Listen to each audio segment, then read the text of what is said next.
আসসালামু আলাইকুম। উগান্ডা টিভির তারসিরা ভুয়া নিউজে আপনাদের স্বাগতম। প্রথমে বিস্তারিত, তারপরে শিরোনাম। পবিত্র রমজান মাসে শয়তান বন্দী থাকায় শয়তানের দায় দায়িত্ব পালন করতেছেন কিছু মানবরূপী জানোয়াররা। জানা যায় শয়তানের অনুপস্থিতিতে নিখুঁতভাবে দায়িত্ব পালন করতেছেন তারা। দর্শক, বলছিলাম এক কাপল টিকটকার ডিজে অনেক চুদনার কথা। তার বউয়ের পিরিয়ড হয়, এইটাই সে আবার অনলাইনে কই। বিস্তারিত দেখুন গাঞ্জাখুরির রিপোর্ট। আমার কপাল কতটাই খারাপ, তাই না? আজকে 7টা রোজা, এই 7টা রোজার একটা রোজাও রাখতে পারলাম না। কারণ আমার বউ এখনো অসুস্থ। আমার বউর জন্য সবাই দোয়া করবেন যেন তাড়াতাড়ি সুস্থ হইয়া বাকি সবগুলা রোজা রাখতে পারে। দর্শক, ইসরায়েল থেকে আগত এক জানোয়ারের রিপোর্টে জানা যায় এই শালা তার বউকে দিয়ে আবাসিক হোটেলে ব্যবসা করালে তার বউয়ের মেন চ্যালেঞ্জারে অতিরিক্ত লুট পড়ে যাওয়ায় 7 দিন যাবত অসুস্থতায় ভুগছেন এই খলিফা মার্কা ব্যবসায়ী।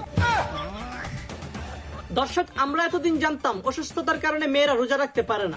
আজ বিজ্ঞানী চুদলিংপং এর নতুন আবিষ্কারের মাধ্যমে জানা যায় যে অসুস্থতার কারণে ছেলেরা রোজা রাখতে পারে না। আরো জানা যায় প্রতিবন্ধী ডিজে অনিকের নির্দিষ্ট না থাকলেও বউয়ের ব্যথা ভাগ করে নেওয়ার জন্য রোজা রাখতে পারে না এই চোদনাই। বিস্তারিত দেখুন জনি সিং নামে অনিকের রিপোর্টে। এতদিন অসুস্থতার কারণে আমরা একটা রোজাও রাখতে পারিনি, কিন্তু আজকের রোজাটা আমরা দুজনেই রাখছি। সবাই আমাদের জন্য দোয়া করবেন যেন বাকি সবগুলা রোজা রাখতে পারি।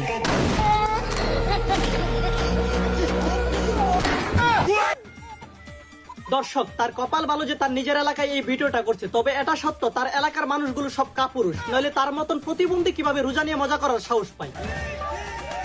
দর্শক, আমার আর খবর বলার সময় নেই। আপনাদের কি মতামত আমি কমেন্টে দেখতে চাই। আমি যদি এই প্রতিবন্ধী শালারে পাই, তার মাঝখানের ঠ্যাংটা ছিড়ালাম, এটা সত্যি কথা ভাই।